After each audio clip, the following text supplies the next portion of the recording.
What kind of cheap knockoff gear is this? Cadet Thompson sneered as he rifled through the worn canvas backpack, pulling out what appeared to be outdated military equipment. A group of cadets at Thornfield Military Academy burst into laughter as the petite woman stood silently nearby, her arms crossed, watching them mock her belongings. "This looks like surplus store garbage," another cadet chimed in, holding up a faded tactical vest that had clearly seen better days. "Before we jump back in, tell us where you're tuning in from, and if this story touches you, make sure you're subscribed, because tomorrow I've saved something extra special for you." The woman said nothing, just observed with calm, steady eyes as they continued their unauthorized search of her personal gear. Cadet Rodriguez stepped forward, emboldened by the group's laughter, reaching for what appeared to be an old communications device buried at the bottom of her pack. "Let's see what other ancient relics our new instructor brought with her," he said, his voice dripping with condescension. But just as his fingers grasped the device, footsteps echoed across the courtyard, and Major Harrison's voice cut through the morning air like a blade. "Attention!" The cadets immediately straightened, but their smirks remained as they assumed the major would reprimand the woman for bringing substandard equipment to Thornfield Academy. Instead, Major Harrison's face went completely pale as his eyes locked onto the device in Rodriguez's hands. His expression shifted from routine authority to something approaching terror, and his hands began to tremble slightly. "That communication array, ... he whispered, his voice barely audible. "That's sovereign-class encryption hardware. It's been classified beyond top secret since 2019. Elena Vasquez stood exactly 5 feet 2 inches tall, with dark hair pulled back in a simple ponytail and wearing the same standard-issue training uniform as everyone else at the academy. At first glance, nothing about her suggested she was anything more than another new instructor assigned to the prestigious Thornfield Military Academy in Colorado Springs. She carried herself with quiet confidence, spoke only when necessary, and seemed to blend seamlessly into the background of military routine that defined daily life at the institution. But there was something in her eyes that didn't quite match her unassuming appearance, a depth that suggested she'd seen more than most people twice her age, and alertness that never seemed to switch off, even during casual conversations.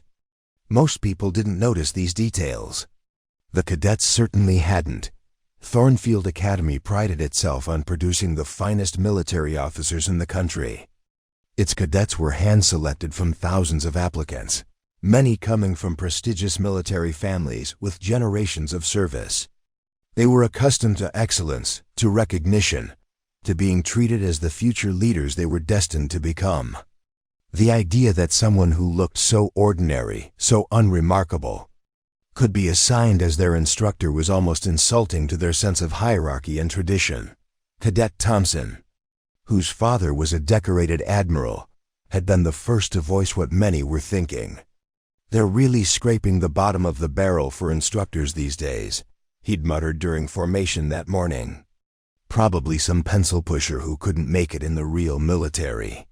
His comment had sparked a series of increasingly bold jokes and challenges to Elena's authority, culminating in their decision to search through her gear while she was setting up for the day's tactical communications exercise. The pack itself looked unremarkable, standard issue, canvas with multiple pockets and compartments, the kind issued to thousands of service members. But as the cadets had rifled through it, looking for ammunition to support their theory that she was underqualified, they'd found increasingly puzzling items. The tactical vest bore no unit insignia, but the wear pattern suggested extensive field use.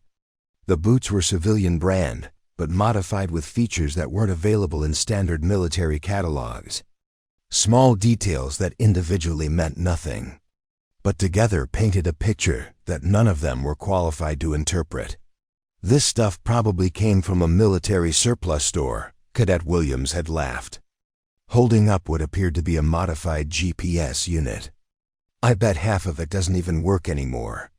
The group had roared with laughter, convinced they were exposing a fraud who had somehow talked her way into a position at their elite institution. But Major Harrison wasn't laughing. As the ranking officer present, he'd approached expecting to find a routine discipline issue, cadets overstepping boundaries with a new instructor, perhaps some hazing that needed to be shut down quickly.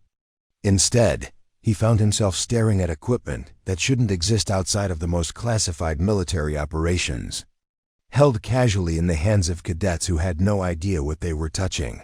The Sovereign Class Communication Array was legendary. In certain military circles, a piece of hardware so advanced and so closely guarded that fewer than 24 units had ever been manufactured.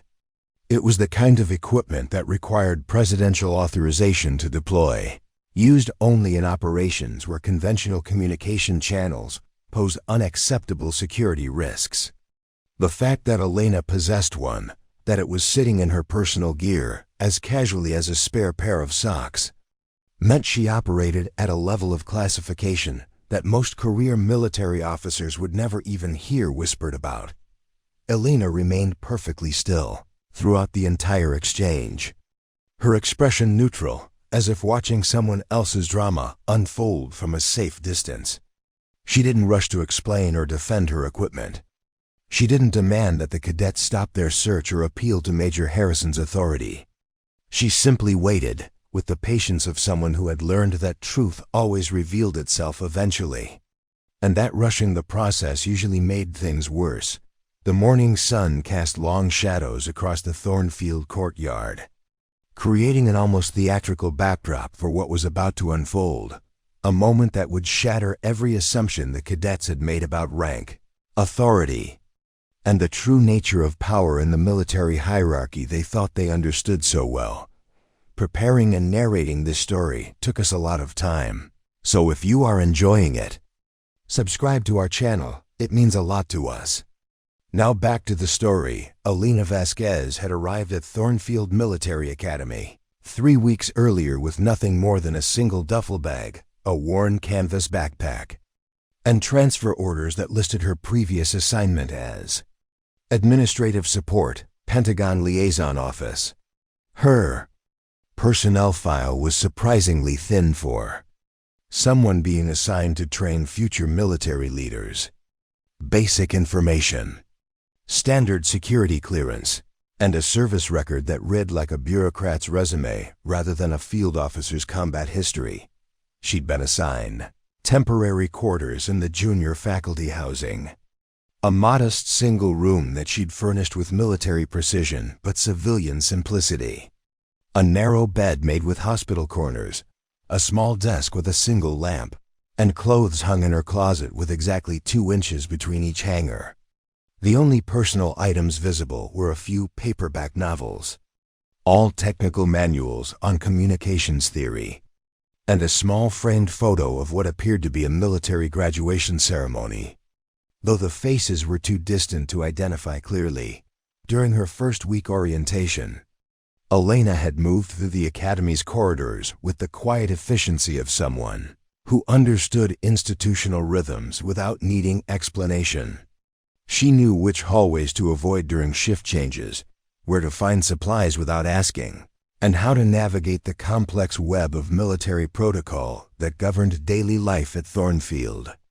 Yet she did all of this so subtly that most people assumed she was simply well prepared, not extraordinarily experienced at her official assignment was communication systems instruction, a technical role that typically attracted officers who were brilliant with technology but lacked the charisma or field experience for leadership positions. It was considered an essential but unglamorous position, the kind of assignment that kept the academy running but rarely produced memorable stories or career advancement.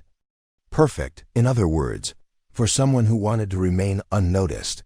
Elena's teaching style was methodical and precise. She arrived early to every class, set up her equipment with practiced efficiency, and delivered her lessons with clear, concise explanations that revealed deep technical knowledge. She never raised her voice, never lost patience with struggling students, and never shared personal anecdotes the way veteran instructors often did to illustrate their points. Her students learned effectively, but they left her classes feeling like they'd been taught by a very competent machine, rather than a human being with real military experience. The faculty lounge conversations about her were polite but distant. "She knows her stuff," Colonel Bradley would say when asked about the new instructor. "Gets results with the communication systems training. Very professional."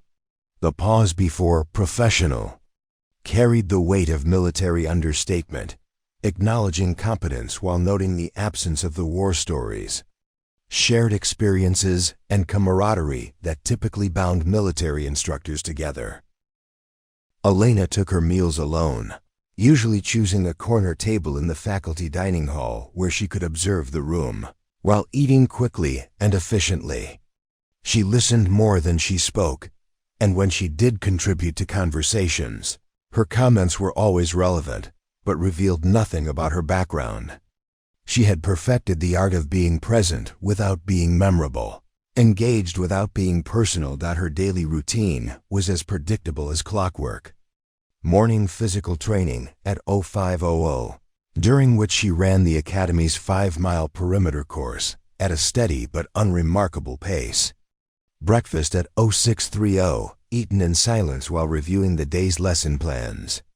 Classes from 0800 to 1600, with breaks spent in her office updating training materials. Evening meal at 1800, followed by an hour of equipment maintenance in the communications lab that was technically optional, but which she performed with religious dedication. The cadets had initially tried to engage her in the casual banter that characterized their interactions with other instructors. They'd ask about her previous assignments, her combat experience, her opinions on current military operations. Elena would answer with just enough detail to be polite while deflecting any real insight into her background. "Yes, I've worked with satellite communication systems. The Pentagon has many different departments. I prefer to focus on the technical aspects of the equipment." Her living quarters reflected the same carefully maintained anonymity. The few colleagues who'd visited her room for official purposes found it spotlessly clean, but curiously impersonal. No unit patches on the walls, no photographs with fellow service members, no souvenirs from overseas deployments. Even her bookshelf revealed nothing: technical manuals, classic literature, and a few current affairs. Magazines that could have belonged to any educated professional. What the cadets and faculty couldn't see were the small details that would have meant everything to someone trained to notice them. The way Elena positioned her furniture to maintain sight lines to both the door and window. How she always chose seats that provided multiple exit routes. The fact that her technical manuals included titles on advanced cryptography, satellite network architecture, and communication protocols used only in the highest levels of military operations. Her personnel file listed her age as 34, but she carried herself with the quiet confidence of someone who'd seen more than her years would suggest. When equipment malfunctioned, she diagnosed and repaired problems with a speed that bordered on intuitive. When cadets asked theoretical questions about communication security, her answers revealed knowledge of scenarios that weren't covered in standard military training. But perhaps most telling of all was how she handled stress.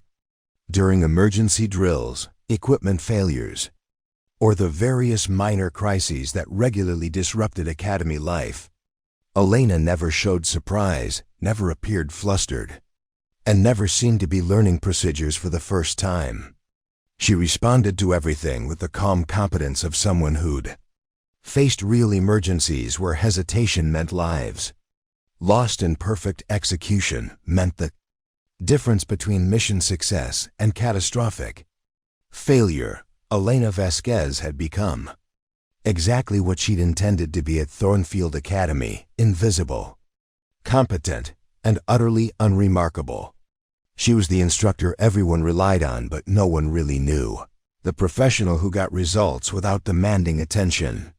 In an environment where military bearing and leadership presence were highly valued, she'd found perfect camouflage. In quiet competence and bureaucratic anonymity, she had no idea that her carefully constructed cover was about to be shattered by a group of arrogant cadets, and a piece of equipment she'd forgotten was still in her backpack. Life at Thornfield Military Academy operated with the precision of a Swiss chronometer. Every moment scheduled, every activity purposeful, every tradition preserved with religious devotion. The academy had been molding future military leaders for over a century, and its routines reflected the accumulated wisdom of generations of officers who understood that discipline began with structure, and excellence emerged from consistency. The day began at 0530 with reveille, the sharp notes of a bugle echoing across the mountainous Colorado landscape that surrounded the academy. Cadets had exactly 15 minutes to dress, make their beds to regulation standards, and form up for morning physical training. Elena would already be awake, having risen at 0500 to complete her own abbreviated workout routine in the privacy of her quarters, a series of body weight exercises performed in absolute silence, designed to maintain physical readiness without attracting attention from the cadets in neighboring rooms. Morning PT lasted exactly 45 minutes and rotated between running, calisthenics, and obstacle course training. Elena participated with the same methodical consistency she brought to everything else, fast enough to meet standards, but not so fast as to stand out among the academy's highly competitive athletic culture. She ran in the middle of the faculty pack, completed exercises with proper form, and never appeared to struggle with the physical demands that left some of her colleagues breathing heavily. Breakfast was served from 06302, 730 in the massive dining hall that could accommodate the academy's 1,200 cadets and 200 staff members simultaneously. The hall itself was a monument to military tradition, its walls lined with portraits of distinguished graduates, battle flags from campaigns dating back to the Civil War, and trophy cases displaying decades of athletic and academic achievements. Elena always chose the same table in the faculty section, close enough to the cadet area to observe their interactions, but positioned to provide clear sight lines to all entrances and exits. The academic day began promptly at 0800. With classes scheduled in 50-minute blocks, separated by exactly 10 minutes for transition between buildings. Elena taught 6 classes daily: basic communications theory, advanced satellite systems, field communication protocols, electronic warfare countermeasures, emergency communication procedures, and network security fundamentals. Her classroom was located in the Technical Sciences Building, a modern facility that stood in stark contrast to the historic stone buildings that housed most academy functions. Each class followed the same pattern. Elena would arrive 15 minutes early to test all equipment, arrange materials with mathematical precision, and review her lesson plans one final time. She used the same teaching methodology for every subject: clear objective statements, systematic progression through material, hands-on demonstrations with actual equipment, and comprehensive testing to ensure understanding. Her students consistently scored above academy averages on standardized technical assessments, but they also consistently rated her as their most impersonal instructor on end-of-semester evaluations. Lunch was served from 1200 to 1300. Another precisely timed affair that Elena navigated with the same careful attention to routine. She typically ate a salad with grilled chicken, whole grain bread, and fruit, a meal that provided optimal nutrition without requiring social interaction with colleagues who might ask personal questions. She spent the 20-minute eating period reviewing afternoon lesson materials and observing cadet behavior, noting which students showed natural leadership abilities, and which struggled with the pressures of academy life. Afternoon.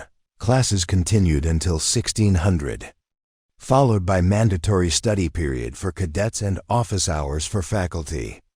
Elena used this time for equipment maintenance, updating training materials, and preparing detailed progress reports that documented every student's technical proficiency with precision that impressed even the academy's most demanding administrators.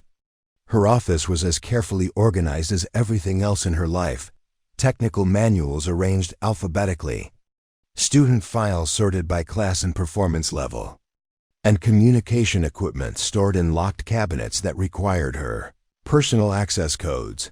The daily routine included evening meal from 1800 to 1900, served in the same massive dining hall, but with a more relaxed atmosphere than breakfast. Faculty members often used this time for informal discussions about curriculum, student progress, and academy policies. Elena participated just enough to avoid seeming antisocial while revealing nothing substantive about her background or opinions. She had perfected the art of asking interested questions about other people's experiences while deflecting similar inquiries about her own past. Following dinner, cadets had structured study time, recreational activities, and personal time before lights out at 2200.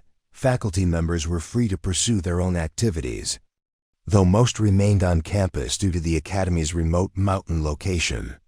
Elena typically spent evening hours in the communications laboratory, ostensibly performing routine maintenance on training equipment, but actually staying current with technological developments that weren't part of standard military curricula. The laboratory itself was Elena's domain, a room filled with communications equipment ranging from basic radio systems to sophisticated satellite uplinks. She treated every piece of hardware with meticulous care, performing preventive maintenance schedules that kept equipment functioning far beyond normal operational expectations. Her technical logs documented every adjustment, every replacement part, every software update with the thoroughness of someone who understood that communication failures could have consequences far beyond academic inconvenience. Weekends followed a slightly modified schedule, with optional physical training, reduced academic programming, and recreational activities designed to build camaraderie among cadets and faculty. Elena typically volunteered for weekend duty, covering emergency communication requirements, while other instructors visited family or explored nearby Colorado Springs. She claimed to prefer the quiet campus atmosphere when most people were away, but her real motivation was maintaining access to communication systems without the scrutiny of curious colleagues. The academy's social hierarchy was as precisely structured as its daily schedule. Cadets understood their place in a system that valued class rank, academic performance, and demonstrated leadership potential. Faculty members navigated relationships based on military rank, years of service, and specialization areas. Elena occupied an unusual position in this hierarchy, technically qualified for respect based on her expertise, but lacking the combat experience and personal connections that typically define status among military instructors. This social isolation was exactly what Elena had intended when she'd accepted assignment to Thornfield Academy. The position provided perfect cover for someone who needed to disappear into military bureaucracy while maintaining access to advanced communication systems. She could perform meaningful work, contribute to military education, and remain completely invisible to anyone who might be searching for traces of her real identity.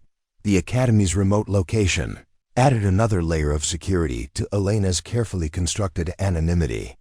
Surrounded by mountains and accessible only through controlled access points, Thornfield provided natural isolation from the outside world.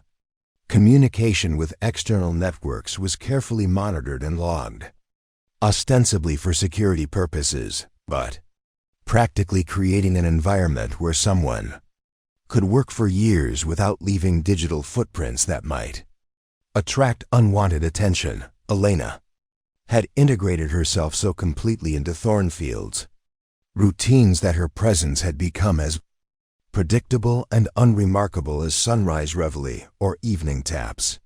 She was the instructor everyone depended on, but no one really knew. The technical expert who solved problems without creating drama.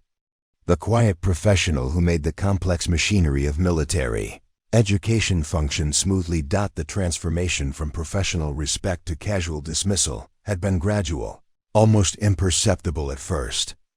During Elena's initial weeks at Thornfield Academy, cadets had maintained the formal courtesy that military protocol demanded when interacting with instructors.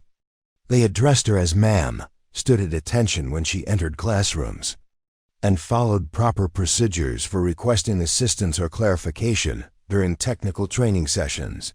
But as weeks turned into months, and Elena's quiet, unassuming demeanor became familiar, the cadets began to test boundaries with the subtle persistence that young people use to probe authority figures they perceive as weak or inexperienced.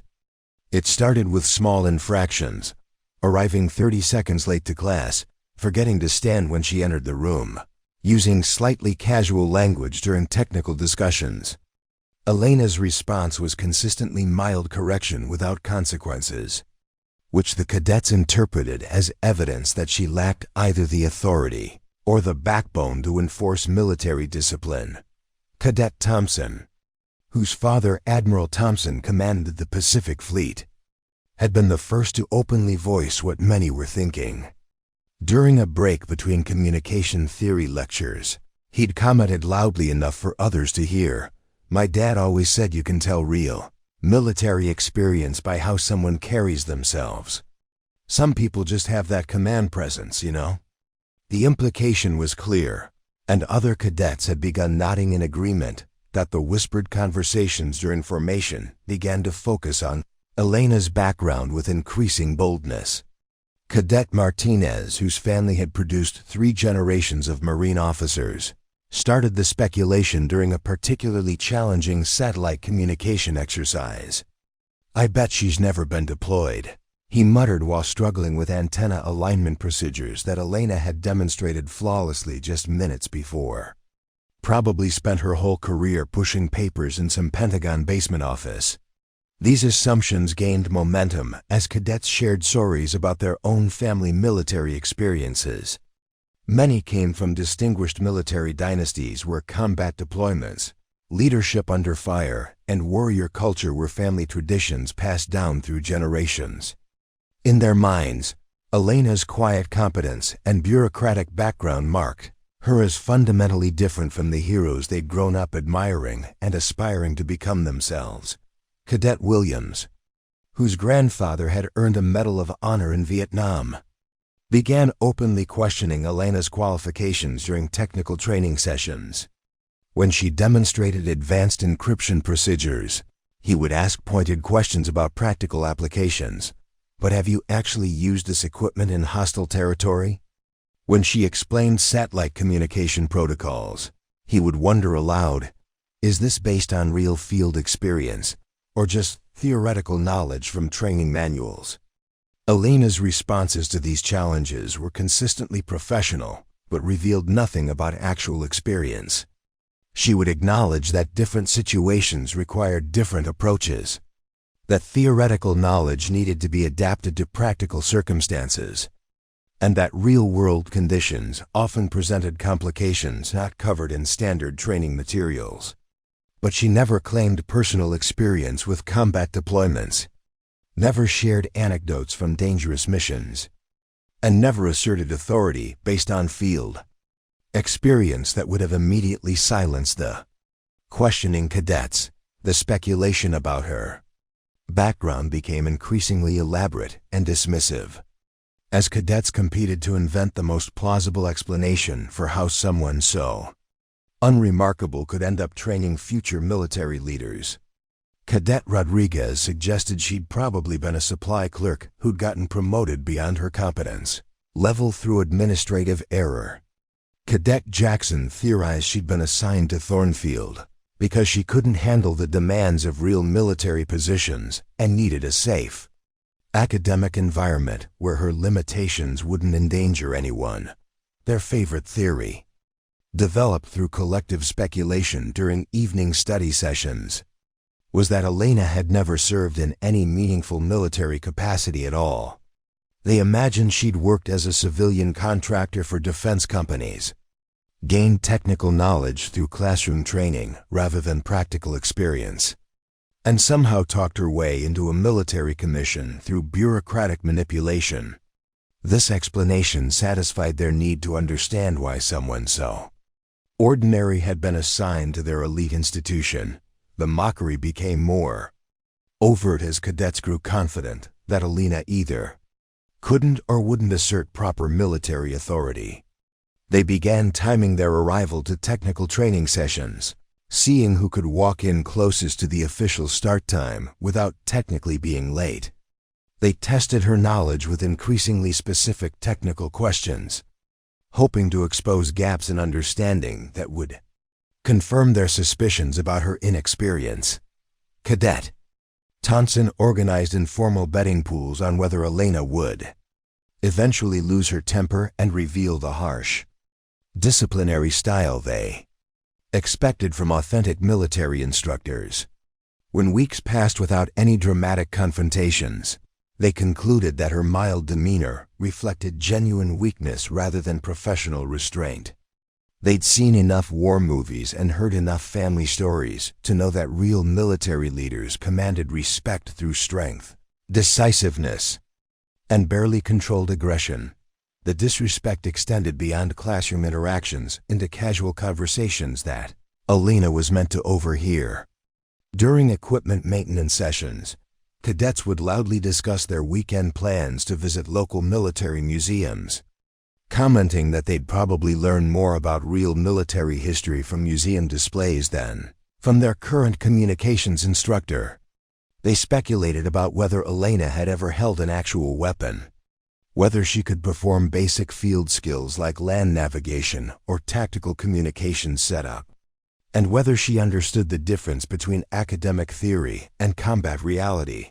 Their assumptions about her background became increasingly specific and condescending.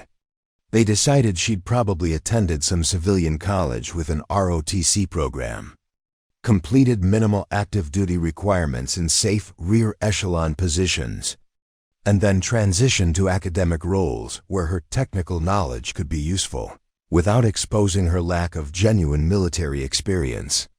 This narrative explained everything they observed about her: the competent but uninspiring teaching style, the reluctance to share personal military stories, and the absence of the warrior ethos they expected from authentic military professionals.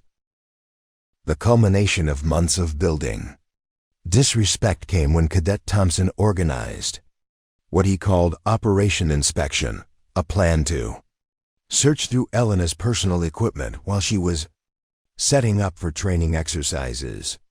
The group had convinced themselves that examining her gear would finally provide evidence to support their theories about her fraudulent background. They expected to find civilian equipment masquerading as military hardware, outdated technology that revealed her inexperience with current systems, and personal items that would confirm their suspicions about her non-military background. Their plan was both arrogant and naive, reflecting the dangerous combination of youthful confidence and incomplete understanding that made them believe they were qualified to judge someone whose true qualifications remained carefully hidden behind years of practiced anonymity. The first crack in Elena's carefully maintained facade appeared during a routine equipment malfunction that should have taken hours to resolve. It was a Tuesday morning during advanced satellite systems class when Cadet Patterson accidentally knocked over a communications relay unit while attempting to demonstrate signal amplification procedures. The expensive piece of equipment hit the concrete floor with a sickening crash, its display screen going dark and emitting the high-pitched whine that indicated catastrophic internal damage. The accident sent a wave of panic through the classroom. The communications relay was a critical component of the Academy's training infrastructure, worth approximately $40,000 and requiring specialized technical certification to repair. Standard protocol required immediately contacting the Academy's Technical Support Division, filing detailed incident reports, and potentially waiting weeks for replacement, parts to arrive from military supply chains. But Elena's response was immediate and instinctive. Without hesitation, she dropped to one knee beside the damaged equipment and began what appeared to be a diagnostic assessment. Her hands moved across the device's external components with practiced precision, checking connection points, testing circuit continuity, and identifying damaged systems through techniques that weren't covered in standard technical training manuals. "Ma'am, shouldn't we contact technical support first?" Cadet Patterson asked nervously, still shaken by his costly mistake. Elena didn't respond immediately. Her attention was completely focused on the internal circuitry she'd exposed by removing the device's protective housing. She worked in absolute silence, her fingers tracing circuit pathways with the confidence of someone who understood the equipment's architecture at a fundamental level. Within minutes, she'd identified the specific components damaged by the impact and begun what appeared to be field repairs using tools and spare parts that she produced from her personal equipment kit. The cadets watched in growing amazement as Elena performed repairs that should have required specialized facilities and certified technicians. She replaced damaged circuit boards with components that seemed to appear from nowhere, soldered connections with precision that bordered on artistry, and recalibrated sensitive electronics using procedures that weren't documented in any training manual they'd seen. Most impressive was her troubleshooting methodology. Instead of following standard diagnostic protocols that would have required hours of systematic testing, Elena seemed to understand intuitively how the malfunction would propagate through the device's interconnected systems. She worked backwards from symptoms to causes with the confidence of someone who'd repaired similar equipment under much more challenging circumstances. "How did you know to check the secondary power coupling first?" Cadet Williams asked, genuinely curious about her diagnostic approach. Elena paused briefly, as if considering how much to reveal. "Power failures in these systems usually cascade through secondary circuits before affecting primary functions," she said carefully. "If you understand the circuit hierarchy, you can predict failure patterns." But her explanation raised more questions than it answered. The circuit hierarchy she referenced wasn't covered in standard communications training, and her knowledge of failure patterns suggested experience with equipment malfunctions under field conditions where proper repair facilities weren't available. 20-8 minutes after the accident, Elena powered up the repaired communications relay. Not only did it function perfectly, but diagnostic readings indicated it was performing slightly better than original specifications. She'd somehow improved the equipment's performance while repairing damage that should have required factory-level restoration. The second demonstration of unusual competence occurred during a field exercise designed to test cadets' ability to establish secure communications under simulated combat conditions. The exercise scenario involved setting up a temporary command post in the mountainous terrain surrounding Thornfield Academy, establishing satellite uplinks with predetermined frequency protocols, and maintaining communication security while coordinating simulated tactical operations. Elena accompanied the exercise as a technical advisor, officially present to ensure safety and provide guidance if cadets encountered equipment problems beyond their training level.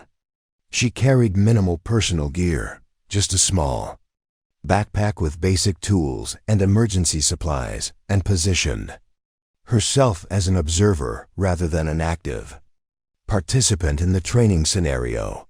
The exercise began routinely, with cadets methodically following established procedures for site selection, equipment setup, and system initialization. But 30 minutes into the exercise, they encountered a problem that threatened to end the training prematurely. The primary satellite uplink refused to establish connection with the Academy's command center, displaying error codes that weren't covered in troubleshooting protocols. Cadet Rodriguez, serving as exercise communications leader, spent nearly an hour attempting standard diagnostic procedures without success. The backup communication systems were also experiencing intermittent failures, leaving the simulated command post effectively isolated from higher headquarters.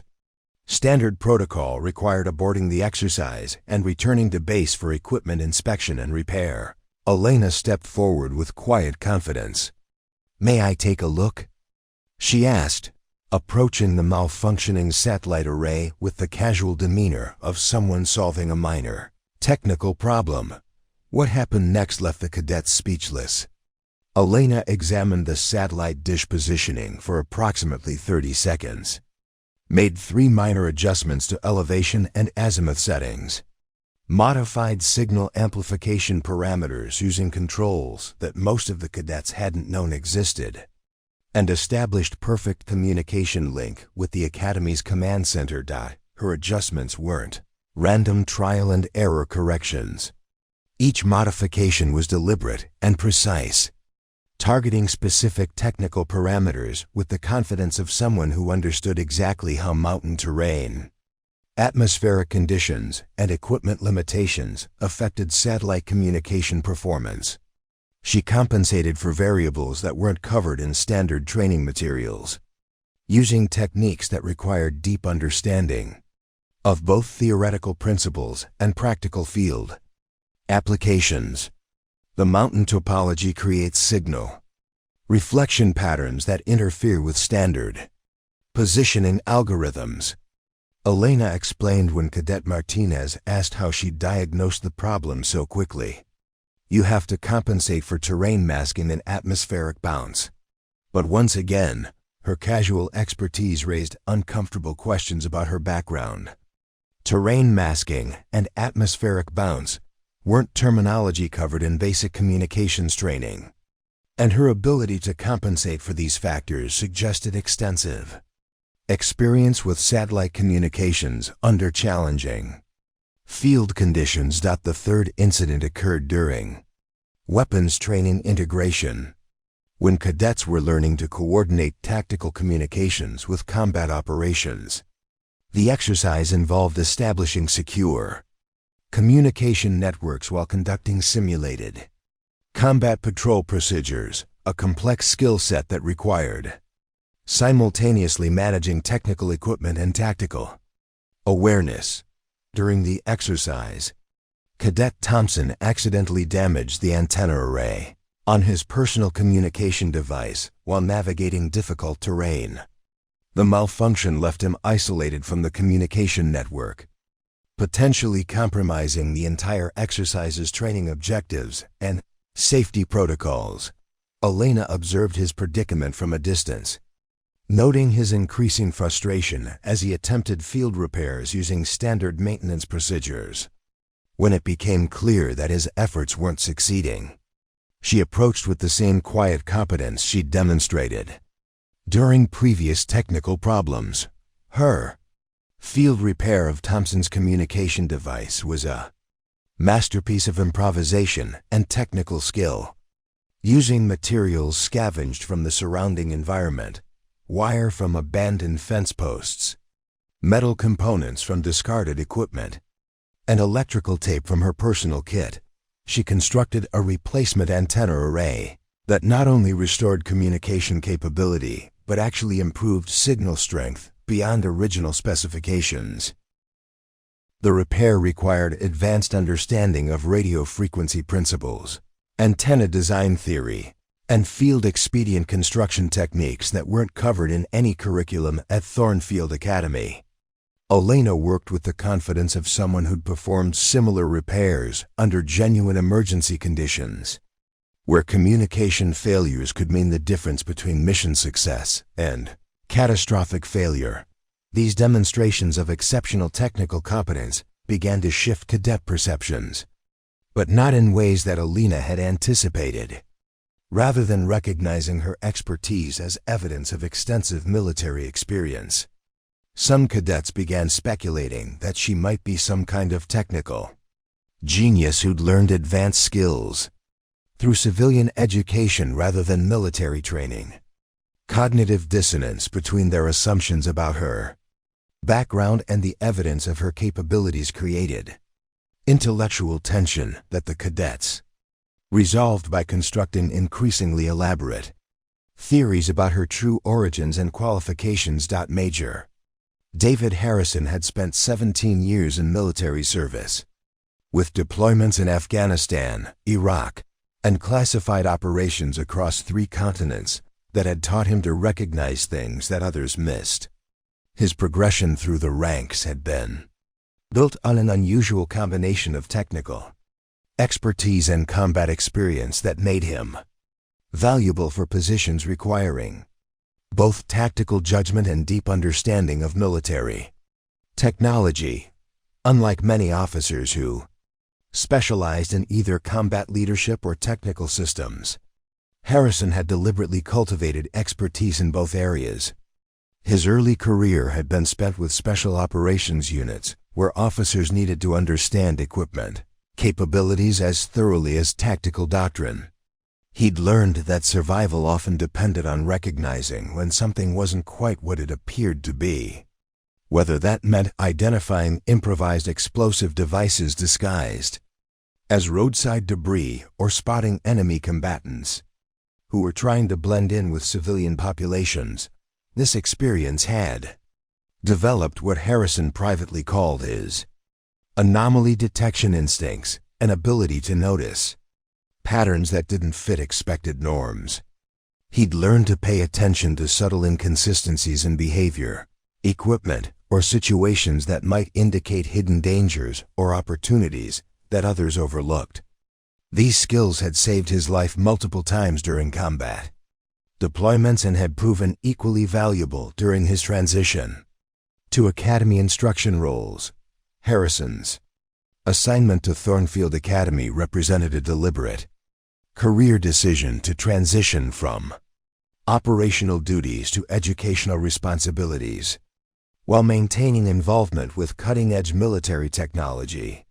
His role as senior technical advisor gave him oversight responsibility for all communication systems training, weapons technology instruction, and integration of new equipment into academy curricula.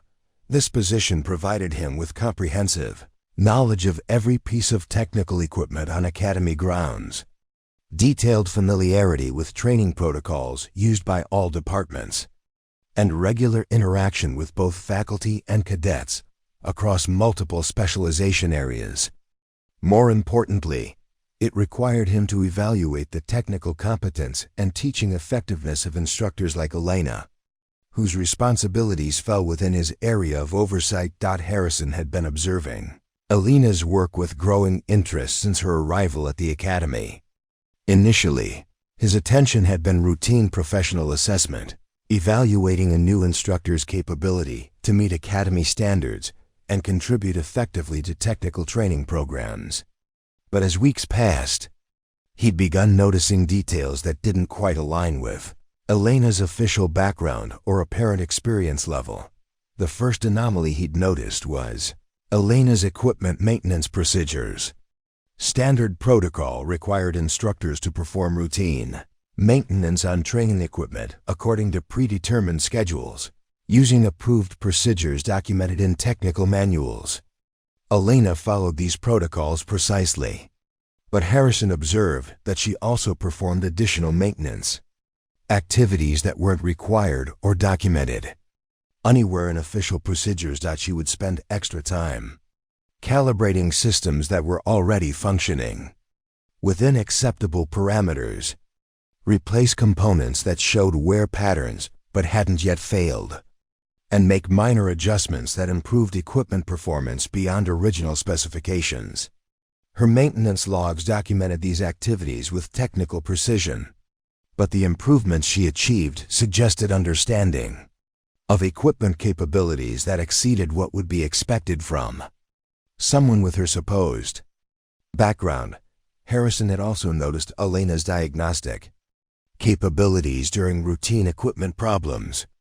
When training equipment malfunctioned, most instructors followed standard troubleshooting procedures that involve systematic testing of components, according to predetermined protocols. Elena's approach was different. She seemed to understand intuitively how failures would propagate through complex systems, allowing her to identify root causes with unusual speed and accuracy. During one particularly challenging equipment failure that had stumped the Academy's technical support staff for several hours, Harrison had observed Elena diagnose the problem within minutes. Her explanation of the failure mechanism had been technically accurate, but revealed knowledge of system interactions that weren't covered in standard technical training. When questioned about her diagnostic approach, she'd provided reasonable explanations, but Harrison had noticed that her reasoning suggested hands-on experience with equipment failures under field conditions. Third anomaly that had caught Harrison's attention was Elena's situational awareness. During routine academy activities, military training develops heightened awareness of surroundings, but Elena's behavioral patterns suggested experience beyond standard military education. She consistently positioned herself to maintain visual contact with exits, automatically assessed potential threats during routine activities, and demonstrated reaction times that indicated extensive tactical training.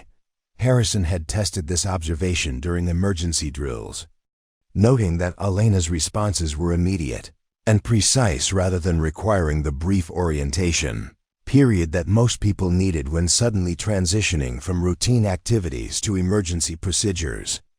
Her movement patterns during these exercises suggested muscle memory developed through extensive practice under realistic conditions. Most significantly, Harrison had begun to notice inconsistencies between Elena's official background and the depth of her technical knowledge. During faculty meetings discussing curriculum updates and equipment procurement, Elena's contributions revealed familiarity with military technology development programs, classified research projects, and advanced communication systems that weren't typically known to officers with administrative backgrounds. When the Academy had received briefings about new satellite communication protocols being implemented across military services, Elena had asked questions that indicated detailed understanding of implementation challenges, security vulnerabilities, and technical limitations that wouldn't be apparent to someone whose experience was limited to theoretical knowledge rather than practical application. Harrison's growing suspicions had led him to conduct discreet inquiries about Elena's background through informal channels. His contacts in military personnel offices had provided standard biographical information that matched her official records, but they'd also mentioned unusual classification restrictions on detailed service history that seemed excessive for someone with Elena's supposed administrative background. These restrictions weren't necessarily suspicious. Many military personnel had aspects of their service history that required security clearances to access, but the specific nature of the restrictions on Elena's record suggested involvement with programs that operated at higher classification levels than would be typical for communication support roles. Harrison had also attempted to verify Elena's technical qualifications through professional networks in military communication specialties. Colleagues who specialized in advanced satellite systems, cryptographic communications, and electronic warfare technologies had confirmed that Elena's demonstrated expertise was consistent with advanced training and extensive field experience, but none could recall meeting her during professional development courses or technical conferences where such expertise would typically be developed. The accumulating evidence had convinced Harrison that Elena's official background didn't fully explain her actual capabilities and experience. But rather than immediately confronting these inconsistencies, he'd chosen to continue observing while conducting careful research to understand what might account for the discrepancies he'd noticed. His approach reflected both professional caution and genuine respect for Elena's contributions to academy training programs. If she had legitimate reasons for maintaining privacy about aspects of her background, Harrison wanted to avoid creating unnecessary complications for someone who was clearly effective in her assigned role. But Harrison's military experience had also taught him that significant discrepancies between official records and observed capabilities usually indicated either deliberate deception or involvement with classified programs that required careful handling. His growing certainty that Elena represented one of these scenarios had made him increasingly vigilant about situations that might expose whatever she was hiding. This heightened awareness would prove crucial when he observed the confrontation between Elena and the cadets, recognizing immediately that the equipment they were handling represented technology that shouldn't exist in a routine training environment. The breaking point came during an advanced tactical communication exercise that pushed both equipment and personnel beyond standard training parameters. The scenario involved establishing secure communication networks under simulated electronic warfare conditions, where conventional radio frequencies were being jammed and satellite uplinks were experiencing coordinated interference designed to replicate enemy countermeasures. Elena had been assigned to supervise the exercise as technical safety officer, ensuring that sophisticated jamming equipment didn't interfere with actual academy operations, while cadets attempted to maintain communication using alternative protocols and frequency hopping technologies. The exercise was designed to simulate the communication challenges that modern military units faced when operating against technologically sophisticated adversaries. The training scenario began at 600 hours with 12 cadets divided into 3 teams, each responsible for establishing independent communication nodes that would coordinate with Academy Command Center despite active electronic interference. The exercise was scheduled to last 8 hours, with progressive escalation of jamming intensity designed to challenge even the most advanced communication procedures covered in Academy curricula. Initial equipment setup proceeded normally, with cadets following established protocols for deploying portable satellite dishes, configuring frequency hopping radios, and initializing cryptographic systems that would provide secure communication channels. Elena observed from a designated supervision position, monitoring both the training progression and the electronic warfare simulation systems that created realistic interference patterns. But 3 hours into the exercise, the simulation equipment experienced a catastrophic malfunction that transformed a controlled training scenario into a potential emergency situation. The jamming systems, designed to operate within carefully limited parameters, began broadcasting interference across frequency ranges that included emergency communication, channels used by local civilian authorities, and aviation control systems.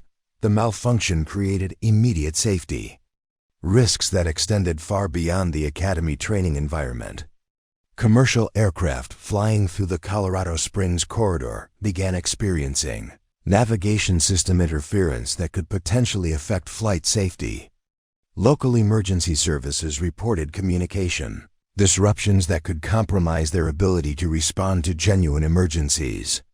The Federal Aviation Administration's Regional Coordination Center contacted Thornfield Academy within minutes, demanding immediate cessation of all electronic warfare training activities.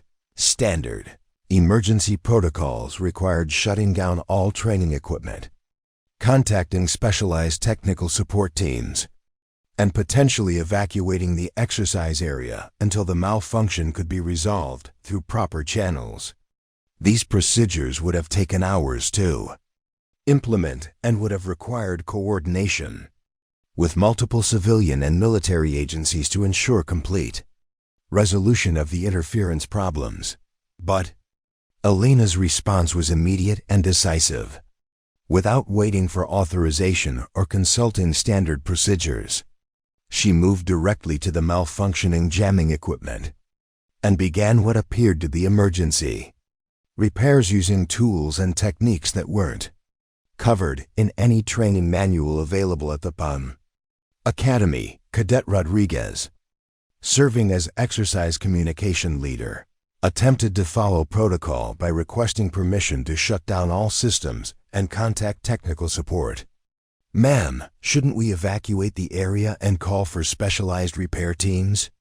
he asked, genuinely concerned about the safety implications of the equipment malfunction. Elena didn't respond to his question. Her attention was completely focused on the jamming system's control interface, where she was implementing modifications to software parameters using access codes and administrative privileges that shouldn't have been available to Academy instructors. She worked with the concentrated intensity of someone who understood that every minute of delay increased the risk of serious consequences, extending far beyond their training exercise. Her approach to resolving the emergency was unlike anything the cadets had witnessed during standard technical training. Instead of following systematic diagnostic procedures, Elena seemed to understand intuitively how the malfunction had occurred and what modifications were necessary to restore proper operation without compromising the exercise's training objectives. She began by isolating specific frequency ranges that were causing interference with civilian systems, using programming techniques that required deep understanding of both the jamming equipment's architecture and the broader radio frequency environment surrounding the Academy. Her modifications were precise and targeted, addressing the immediate safety concerns while preserving the training scenario's technical challenges. "How do you know which frequencies to isolate?" Cadet Williams asked, watching Elena implement changes that seemed to require specialized knowledge of federal communication regulations and civilian aviation systems. Elena paused briefly in her work, as if considering how much to explain. "Aviation navigation systems operate on specific frequency bands that are protected by federal regulation," she said carefully.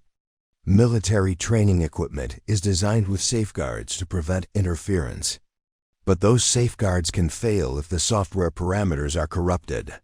But her explanation, while technically accurate, didn't account for her apparent familiarity with the specific software architecture of the jamming system. The modifications she was implementing suggested access to technical documentation and system administration capabilities that weren't typically available to Academy instructors. Within 18 minutes of beginning her emergency repairs, Elena had successfully isolated the malfunctioning components, restored proper frequency limitations, and reconfigured the jamming system to continue providing realistic training conditions without affecting civilian communication systems. Her resolution of the emergency was so effective that external agencies reported complete cessation of interference problems, allowing the training exercise to continue without further complications. But the most impressive aspect of Elena's emergency response was her systematic approach to preventing similar malfunctions in the future. After resolving the immediate crisis, she spent an additional hour implementing software modifications that strengthened the system's safeguards against parameter corruption, improved monitoring capabilities that would provide earlier warning of potential problems, and documented her changes with technical precision that exceeded Academy standards for maintenance records. Her modifications went beyond simple repairs to constitute genuine improvements in equipment, reliability, and safety features. The jamming system's performance following her emergency intervention was measurably superior to its original capabilities, with enhanced precision in frequency targeting, and improved resistance to the kind of software corruption that had caused the initial malfunction. The cadets observed Elena's emergency response with growing amazement that gradually transformed into something approaching professional respect. Her calm competence under genuine pressure, combined with technical expertise that clearly exceeded what would be expected from someone with her supposed background, forced them to reconsider their assumptions about her qualifications and experience. Cadet Thompson, who had been among the most vocal critics of Elena's credentials, found himself genuinely impressed by her crisis management capabilities. "I've never seen anyone troubleshoot complex electronic systems that quickly," he admitted to his fellow cadets during the exercise debriefing. That wasn't luck or theoretical knowledge. She knew exactly what she was doing. The emergency had also demonstrated Elena's ability to make critical decisions under pressure while balancing multiple competing priorities. Her resolution of the jamming system malfunction had protected civilian safety, preserved the training exercise's educational value, and prevented potential diplomatic complications that could have resulted from Academy equipment interfering with civilian aviation systems. But perhaps most significantly, Elena's emergency response had revealed capabilities that extended far beyond technical competence. Her immediate understanding of the broader implications of the equipment malfunction, her knowledge of federal communication regulations, and her ability to coordinate her actions with external agency requirements suggested experience with genuine emergency situations where communication failures could have serious consequences. The cadets' growing recognition of Elena's exceptional competence was tempered by increasing confusion about how someone with her official background had developed such advanced capabilities.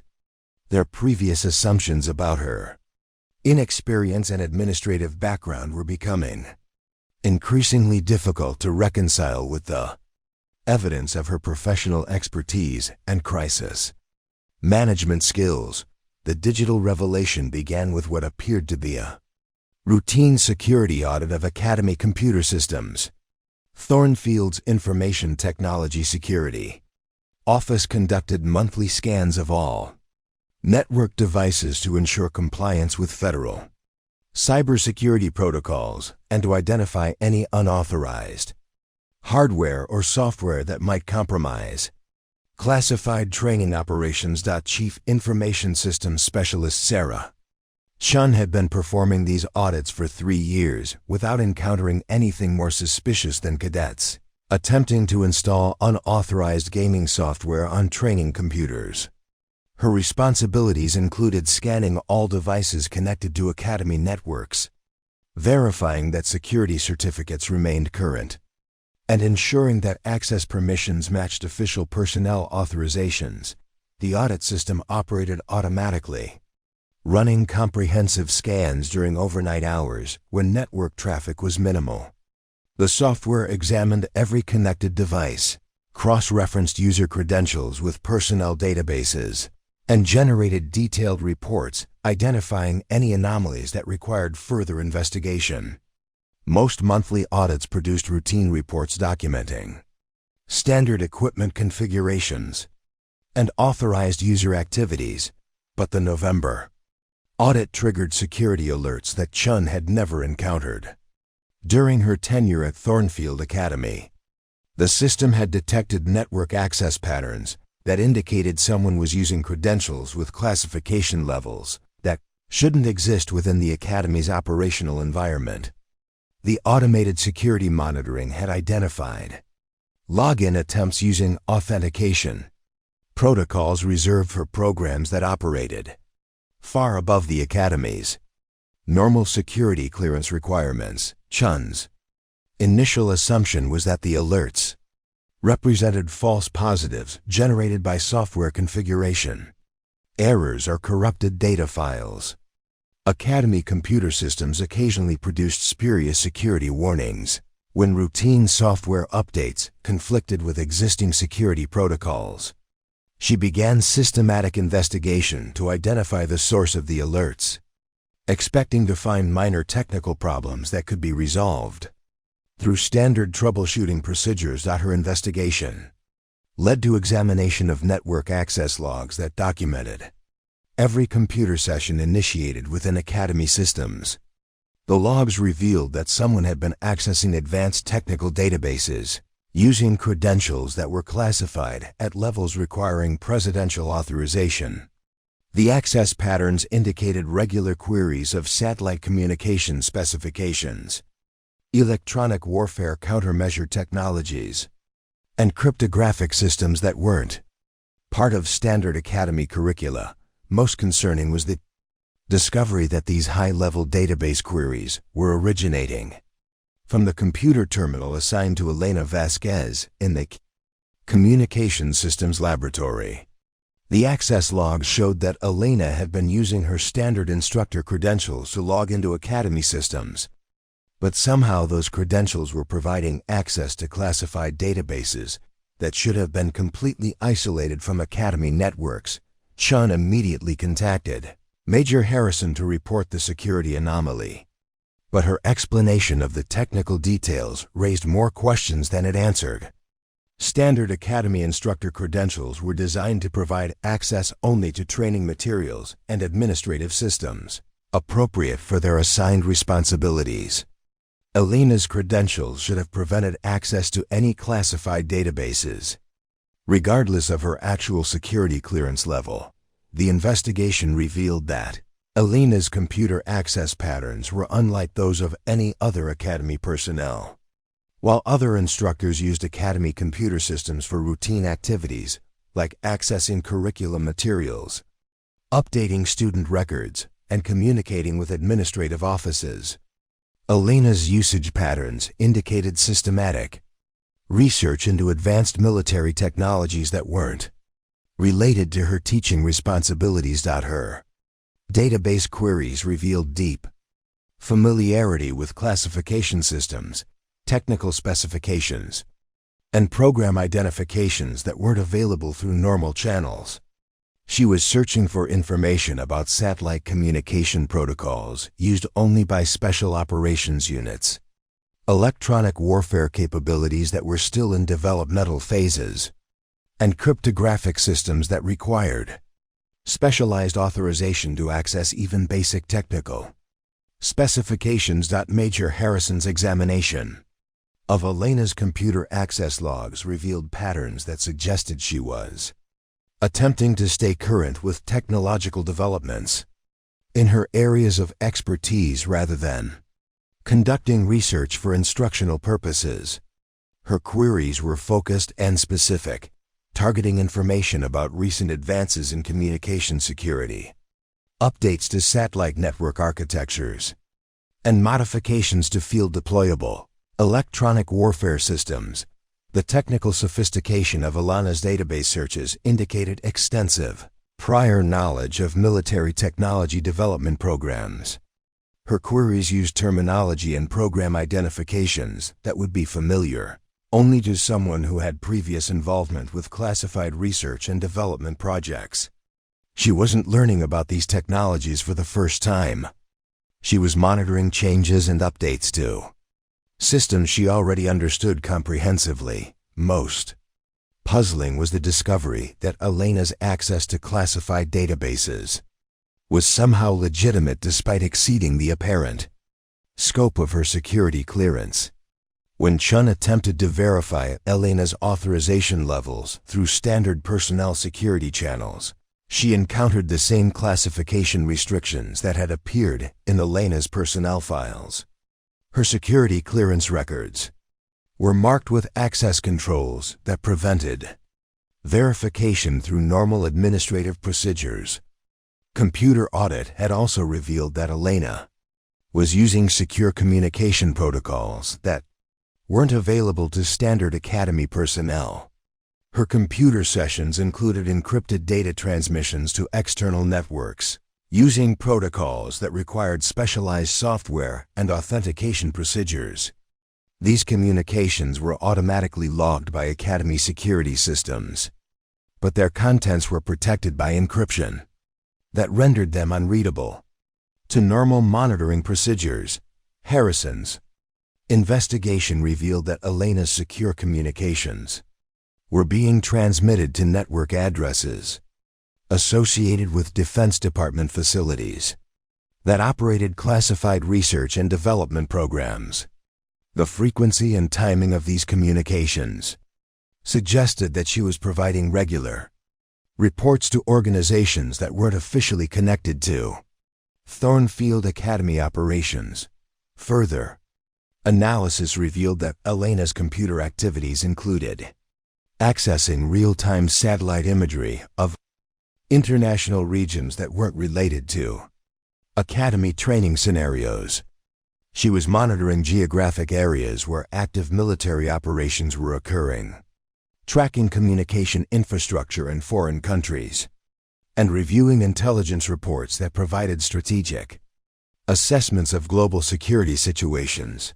The scope of Elena's information access suggested that she maintained active involvement with intelligence and operational programs that operated far above the classification levels normally present at military academies.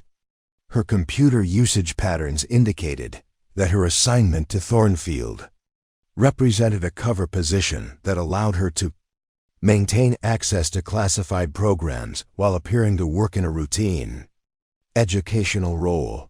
Chun's technical analysis revealed that Elena's computer access capabilities were being provided through specialized software that masked her true authorization levels from standard Academy monitoring systems. Her credentials appeared normal to routine security audits, but contained hidden authentication protocols that provided access to classified networks that weren't supposed to be accessible from Academy computer systems. The discovery that Elena possessed computer access capabilities that exceeded those of senior Academy administrators raised immediate questions about her true role and responsibilities.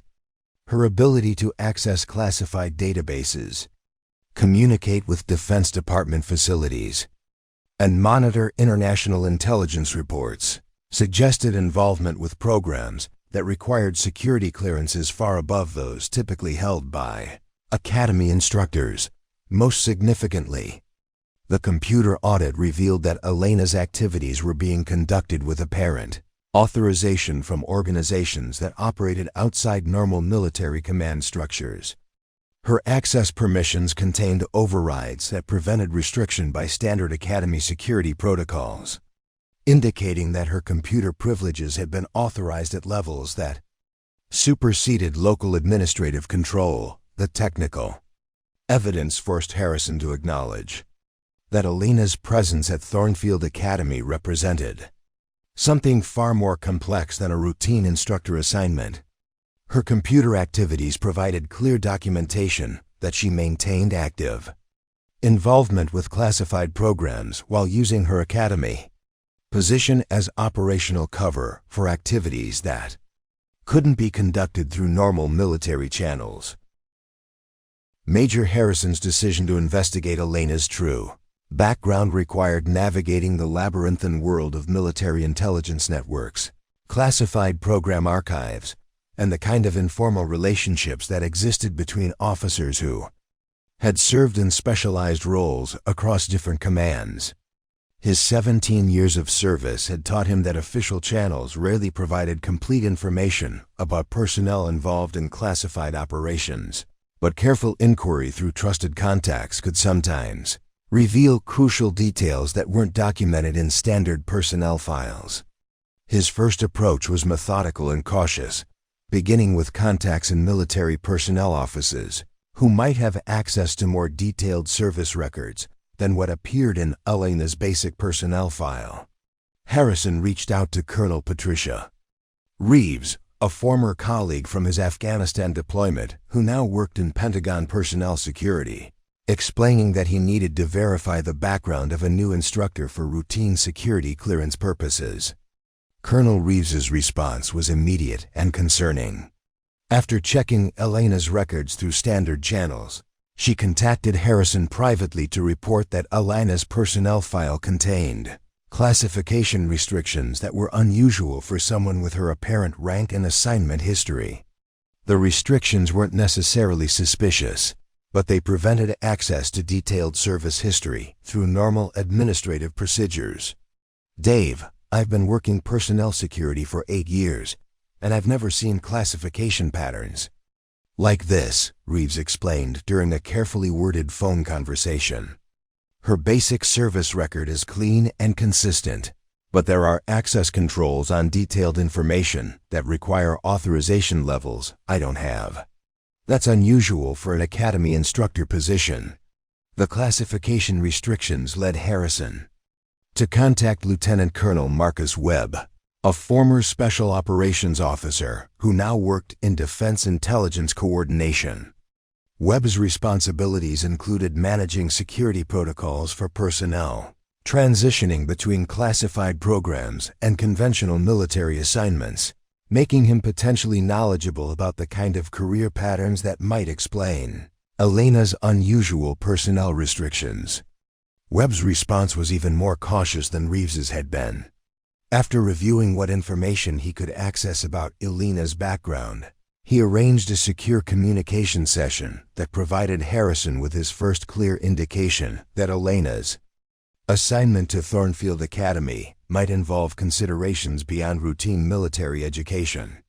"Harrison, I can't provide specific details about individual personnel, but I can tell you that the classification patterns you're describing are associated with transition protocols for personnel who've served in programs that don't appear in standard military records," Webb explained.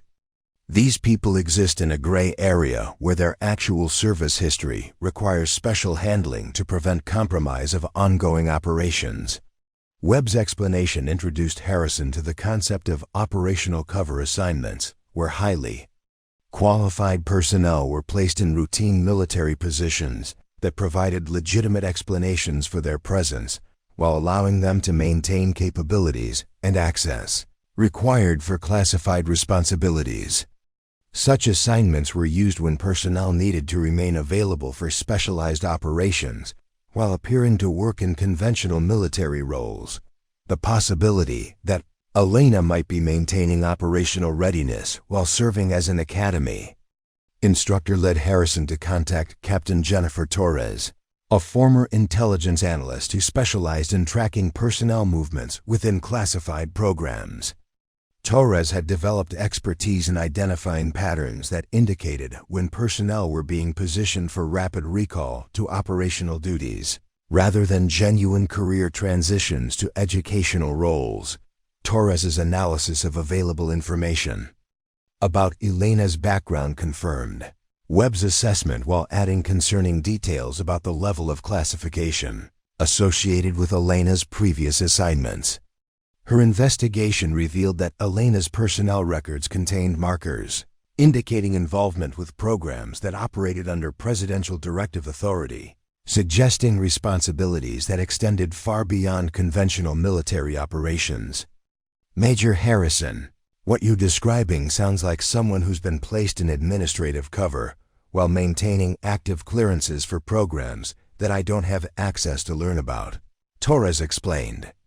"The classification restrictions and access patterns suggest she's not really retired from operational duties. She's just temporarily assigned to a position that provides cover for ongoing responsibilities." Harrison's investigation led him to attempt contact with organizations that might have knowledge of Elena's operational background. His inquiries through official channels were consistently blocked by classification restrictions, but informal contacts in intelligence coordination offices provided fragmentary information that painted an increasingly clear picture of Elena's actual status. The most significant breakthrough came through Harrison's contact with Colonel Sarah Martinez, who worked in Defense Department liaison coordination with civilian intelligence agencies. Martinez had access to cross-reference databases that tracked personnel movements between different classified programs, allowing her to identify patterns that might not be visible through single-agency personnel systems. Martinez's analysis revealed that Elena's career pattern was consistent with personnel who had served in deep cover operational roles that required complete separation from conventional military command structures. Such roles were used for operations where personnel needed to operate without any traceable connection to official military activities, requiring the creation of alternative identities and career histories that could withstand detailed scrutiny. Dave, I can't confirm specific details, but the classification patterns you're describing are used for personnel who've operated under non-official cover for extended periods, Martinez explained. These people develop expertise and access that can't be easily transitioned to conventional military roles, so they're sometimes placed in positions that provide legitimate cover while keeping them available for recall to operational duties. The investigation revealed that Elena's assignment to Thornfield Academy might represent a form of strategic positioning, where highly qualified personnel were placed in locations that provided operational flexibility while maintaining their cover identities. Military academies were particularly useful for this purpose because they provided legitimate reasons for personnel to maintain current knowledge of military technologies while explaining their presence in specific geographic regions. Harrison's research into Elena's background led him to discover the existence of classification categories that he hadn't previously known existed. Personnel who had served in the most sensitive intelligence operations were subject to security protocols that prevented normal administrative processing, requiring specialized handling that protected both their identities and the programs they had supported. The deeper Harrison investigated, the clearer it became that Elena represented something far more significant than a routine academy instructor with an unusual background. Her presence at Thornfield appeared to be the result of careful planning by organizations that operated far above the level of conventional military education, suggesting that her assignment served purposes that weren't apparent through normal academy administrative channels. Harrison's investigation culminated when he attempted to verify Elena's background through the most secure channels available to him, only to encounter automated responses indicating that inquiry about her service history required authorization from Defense Department officials who operated at the highest levels of government security apparatus.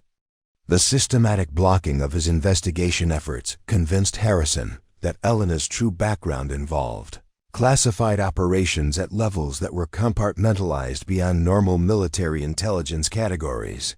Her presence at Thornfield Academy wasn't the result of routine personnel assignment but represented operational positioning that served strategic purposes he wasn't authorized to understand. This realization led Harrison to understand that his discovery of Elena's equipment anomalies and computer access patterns represented potential exposure of operational security that could have serious consequences, extending far beyond academy administration. The moment of revelation arrived with devastating suddenness when Colonel Marcus Shaw made an unannounced visit to observe the Academy's Advanced Tactical Communication Training Program. Shaw, a legendary figure in military intelligence circles, rarely appeared at routine training facilities unless his presence served specific operational purposes that extended beyond normal educational oversight. Colonel Shaw's arrival at Thornfield Academy had been arranged through channels that bypassed normal administrative notification procedures. His visit was officially classified as a routine inspection of advanced technical training programs. But his actual presence suggested evaluation of capabilities that weren't part of standard academy curricula. Shaw's reputation in intelligence communities made his unexpected appearance a source of immediate tension among academy administrators who weren't certain what had attracted his attention. The other cadets exhibited various stages of shock and dawning comprehension as they processed what they had witnessed. Cadet Rodriguez, who had made jokes about Elena's surplus store equipment, was staring at the Sovereign-class communication array with growing horror as he realized he had been mocking technology that represented the pinnacle of American military capability. Cadet Williams, whose grandfather's Medal of Honor had made him particularly dismissive of Alana's supposed lack of combat experience, appeared to be struggling with cognitive dissonance as he attempted to reconcile his assumptions with the evidence of her extraordinary authorization levels. Elena's response to Shaw's formal recognition was characteristically understated. She acknowledged his salute with a slight nod, but her expression remained neutral, as if being recognized as supreme commander of classified operations was simply another routine aspect of her carefully managed existence. Her calm demeanor in the face of exposure suggested that she had always known this moment would eventually arrive and had prepared herself to handle the consequences with professional detachment. "Colonel Shaw," Alana said quietly, her voice carrying authority that hadn't been present during her interactions with Academy personnel. "I believe we need to discuss operational security protocols for this situation." The timing of Shaw's visit coincided with the culmination of the cadets' increasingly bold attempts to expose what they perceived as Alana's fraudulent credentials. Cadet Thompson had organized what he called their final proof operation, planning to search through Elena's equipment during a routine training exercise when she would be distracted by instructional responsibilities and unable to prevent their investigation. The cadets had convinced themselves that examining Elena's personal gear would provide definitive evidence to support their theories about her incompetence and inexperience. They expected to find substandard equipment, outdated technology, and personal items that would confirm their assumptions about her non-military background. Their plan reflected the dangerous combination of youthful arrogance and complete misunderstanding of the situation they were about to trigger. Alana had been conducting a routine satellite communication exercise when the cadets began their unauthorized search of her equipment. She was positioned approximately 50 meters away, supervising cadets who were attempting to establish secure uplinks with Academy command systems, when Thompson and his accomplices began rifling through her backpack with the casual confidence of people who believed they were exposing a fraud. The search began with mockery and laughter as cadets examined Alana's worn tactical vest, outdated-looking boots, and equipment that appeared unremarkable by Academy standards. They made increasingly loud comments about surplus store gear and civilian contractor equipment, convinced that their investigation was confirming their suspicions about Elena's fraudulent credentials. But their laughter died instantly when they discovered the Sovereign class communication array buried beneath routine training materials in Elena's backpack. The device was unlike anything they had encountered during their technical training, with advanced features and capability indicators that immediately signaled its classified status. The moment Thompson lifted the device from Elena's pack, he realized they had discovered something far beyond their understanding or authorization to handle. Timing of Colonel Shaw's arrival at this exact moment transformed what the cadets had intended as embarrassing exposure into a catastrophic security incident. Shaw had been approaching the training area to observe communication exercise procedures when he witnessed cadets handling classified equipment that shouldn't have existed outside of the most secure operational environments. Shaw's recognition of the Sovereign class communication array was immediate and visceral. His face went completely pale as he realized that cadets were casually handling equipment that required presidential authorization to deploy. The device represented technology that fewer than 24 people worldwide were authorized to access, and its presence in a routine military academy training exercise indicated a security breach of unprecedented proportions. "Step away from that equipment immediately," Shaw commanded with an authority that cut through the morning air like a blade. His voice carried the unmistakable tone of someone who understood that they were witnessing exposure of operational capabilities that could compromise national security if improperly handled. The cadets immediately backed away from Elena's equipment, suddenly realizing that their intended exposure of fraudulent credentials had instead revealed something that was clearly beyond their comprehension or authorization to investigate. The casual confidence that had characterized their search operation evaporated as they recognized that they had stumbled into a situation with serious consequences. Shaw's attention immediately focused on Elena, who had observed the entire confrontation with the calm detachment of someone who understood that exposure was always a possibility in her line of work. She made no attempt to explain or defend her possession of classified equipment, waiting instead for Shaw to make the recognition that would determine how the situation would be resolved. "That communication array is classified beyond top secret," Shaw stated, his voice carefully controlled but betraying underlying tension. "It's been restricted to Omega-level clearance since its development in 2019. Only personnel with presidential authorization have access to sovereign-class equipment." The cadets stood frozen as Shaw examined Elena with growing recognition of implications that extended far beyond their understanding. His knowledge of classified communication systems allowed him to identify not only the equipment's significance but also the extraordinary authorization levels required for Elena to possess such technology. Shaw's military experience included oversight of intelligence operations that utilized the most advanced communication technologies available to American military forces. His familiarity with Omega-level clearance requirements meant that he understood immediately what Elena's possession of sovereign-class equipment indicated about her true status and responsibilities. "Ma'am, I need to see your authorization for possession of that communication array," Shaw requested with the formal courtesy reserved for interactions between officers who operated at classification levels that required special protocols. Elena's response was immediate and decisive.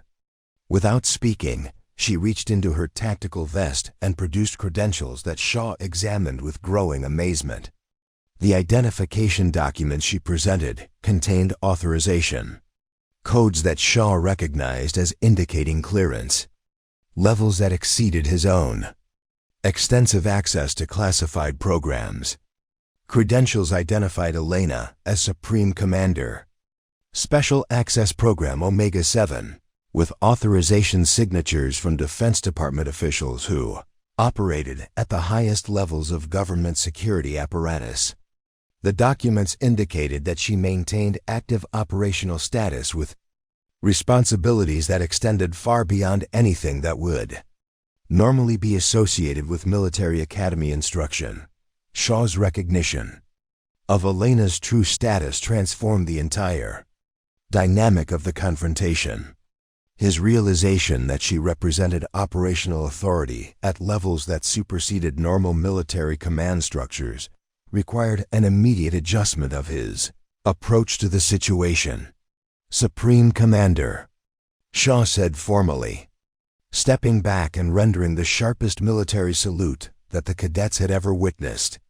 His acknowledgement of Elena's superior rank carried implications that shattered every assumption they had made about military hierarchy, operational authority, and the true nature of the person they had been attempting to expose as fraudulent. The salute represented official recognition that Elena operated at classification levels that placed her outside normal military command structures, with responsibilities that couldn't be discussed through conventional channels and authority that extended far beyond what her academic position would suggest. The cadets watched in stunned silence as Colonel Shaw, a legendary figure whose reputation commanded respect throughout military intelligence communities, formally acknowledged Elena's superior operational status and authority. The moment represented complete reversal of everything they thought they understood about rank, qualifications, and the true distribution of power within military organizations. Aftermath of Colonel Shaw's recognition created an atmosphere of stunned silence that seemed to suspend time itself across the Thornfield Academy training grounds. The cadets who had been so confident in their mission to expose Elena's supposed incompetence now found themselves witnesses to a revelation that completely inverted their understanding of military hierarchy, operational authority, and the true nature of the person they had attempted to humiliate. Cadet Thompson, who had organized the search operation with such arrogant certainty, stood frozen with his hand still extended from when he'd been holding Elena's classified equipment. His face had gone pale as the implications of Shaw's salute penetrated his consciousness, forcing him to confront the reality that he had been handling technology that required presidential authorization while attempting to embarrass someone who operated at classification levels he hadn't known existed. Shaw's immediate agreement revealed the extent to which Elena's authority superseded normal military command structures. Despite his own considerable rank and reputation, he deferred to Elena's assessment of how to manage the security implications of her exposed status. Their brief conversation, conducted in voices too low for the cadets to overhear, appeared to involve decisions about classification protocols, security restrictions, and procedures for containing the operational exposure that had occurred. The transformation in how Academy personnel treated Elena was immediate and dramatic. Major Harrison, who had been conducting his own investigation into Elena's background, approached with visible relief that his growing suspicions had been validated rather than proven incorrect. His recognition that Elena's anomalous capabilities reflected genuine expertise rather than suspicious activity allowed him to shift from investigative suspicion to professional respect for someone whose qualifications clearly exceeded his own. Faculty members who had observed the confrontation began spreading word throughout the academy that the quiet communications instructor was actually someone with classification levels and operational authority that extended far beyond anything they had previously encountered. The news traveled through Thornfield's social networks with the speed that accompanies genuinely shocking revelations, forcing everyone to reconsider their interactions with Elena from entirely new perspectives. The cadets' immediate response was a mixture of embarrassment, fear, and grudging respect as they realized the magnitude of their miscalculation. Thompson found himself replaying months of dismissive comments and condescending behavior toward someone who could have ended his military career with a single report about his unauthorized handling of classified equipment. The realization that Elena had tolerated their disrespect despite possessing authority to impose serious consequences forced him to confront uncomfortable truths about his own judgment and character. Rodriguez experienced particular distress as he recalled specific instances when he had questioned Elena's qualifications and suggested that she lacked real military experience. His family's proud military tradition made the discovery that he had been disrespecting someone with Elena's operational background especially painful. The knowledge that she had maintained professional composure while he demonstrated ignorance and arrogance created shame that would affect his approach to military service for years to come. Williams struggled with the implications of Elena's true status for his understanding of military excellence and heroism. His assumptions about what constituted authentic military credentials had been based on conventional combat roles and traditional career progression patterns.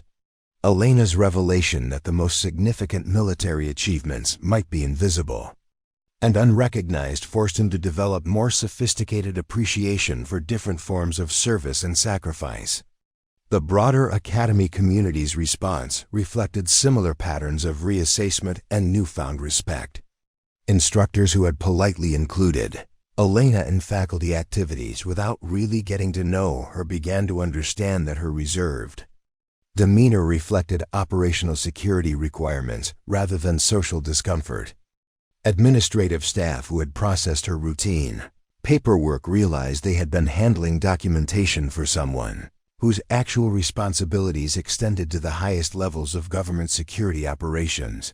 Elena's decision about how to manage her exposed status became the subject of intense speculation among Academy personnel, who understood that someone with her background had options that extended far beyond continuing in her cover assignment. Her authority to request immediate transfer to secure facilities, demand comprehensive security reviews of everyone who had learned about her status, or simply disappear into operational assignments that would place her beyond further exposure. The equipment that had triggered the revelation remained a source of fascination and concern for Academy administrators who realized they had been hosting training exercises in the presence of technology that represented capabilities beyond their security clearance levels. Shaw's handling of the Sovereign-class communication array required implementing security protocols that temporarily restricted access to the training area while specialized personnel conducted security assessments. Elena's interactions with Academy personnel during the hours following her exposure revealed subtle but significant changes in her demeanor and communication style. No longer constrained by the need to maintain her cover identity, she began demonstrating leadership capabilities and strategic thinking that had been carefully concealed during her months of appearing to be a routine technical instructor. Her conversations with Shaw about operational security revealed depth of knowledge about international intelligence operations, strategic communication networks, and classified programs that extended far beyond what anyone at Thornfield Academy had suspected. Their discussions about managing the security implications of her exposure involved considerations that required coordination with Defense Department officials and intelligence agencies that operated at the highest classification levels. The cadets, who had triggered Elena's exposure, found themselves subject to security interviews and classification briefings that impressed upon them the serious implications of their unauthorized access to classified equipment. Their casual investigation had inadvertently created a security incident that required formal resolution through channels that extended far beyond Academy administrative procedures. Elena's ultimate decision about whether to maintain her position at Thornfield Academy or transition to assignments more appropriate for someone with her actual qualifications became a subject of considerable interest among Academy leadership who had come to appreciate her contributions to their technical training programs despite her necessarily limited engagement with Academy community life. The quiet departure came at dawn, exactly 72 hours after Colonel Shaw's salute had shattered Elena's carefully constructed cover at Thornfield Academy. Her decision to leave was communicated through official channels that bypassed normal Academy administrative procedures, reflecting the reality that someone with her operational status wasn't subject to conventional military assignment protocols or routine personnel management oversight. Elena's final morning at the Academy began with the same precise routine she had maintained for months, awakening at 0500 hours, completing her abbreviated physical training regimen in the privacy of her quarters, and methodically preparing for departure with the efficiency of someone who had learned to live without attachment to places or possessions that might need to be abandoned without notice. Her quarters, when Academy housekeeping staff inspected them after her departure, were found to be spotlessly clean and completely empty of personal items. The military precision of her living space reflected operational discipline that extended beyond normal military standards, suggesting habits developed through years of maintaining cover identities that required rapid transition capabilities without leaving traces that could compromise ongoing operations. The only item Elena left behind was a sealed envelope addressed to Major Harrison, containing technical documentation that would enable Academy personnel to maintain and upgrade the communication systems she had improved during her assignment.